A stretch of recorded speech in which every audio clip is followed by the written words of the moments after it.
भाजपा दिव्यांग विकास आघाडीकडून आगामी नाशिक महानगरपालिका निवडणुकीत दिव्यांग उमेदवारासाठी एक जागा राखीव ठेवावी या मागणीचे निवेदन जलसंपदा व नाशिकचे पालकमंत्री गिरीश महाजन यांना देण्यात आले। यावेळी भाजपा शहराध्यक्ष सुनील केदार, युवा नेते उदय सांगळे, जिल्हाध्यक्ष सुनील बच्चाव, गिरीश पालवे, विजय साने, लक्ष्मण सावजी यांसह मोठ्या संख्येने पदाधिकारी उपस्थित होते। दिव्यांग विकास आघाडीचे उत्तर महाराष्ट्र प्रभारी बाळासाहेब गुघे यांनी निवेदनातून कळविले की त्यांनी गेली 20 वर्षे दिव्यांगांच्या समस्या, हक्क आणि न्याय मिळवून देण्यासाठी सातत्याने काम केले। त्यांच्या कार्यातील काही ठळक मुद्दे असे की नांदूर शिंगोटी येथील दिव्यांग बांधवांना न्याय मिळवून देण्यात पुढाकार, सुरेगाणातील 500 दिव्यांगांना पिवळे रेशन कार्ड मिळवून देण्यात यश, अपंग दिन व दिवाळी निमित्त साहित्य फराळ वाटप, गुणवंत विद्यार्थ्यांचा सत्कार व शालेय साहित्य वाटप।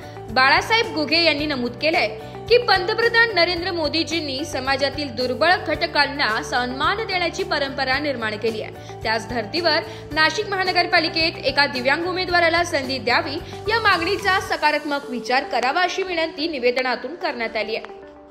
ब्युरो रिपोर्ट, नाशिक लोकशाही न्यूज, नाशिक।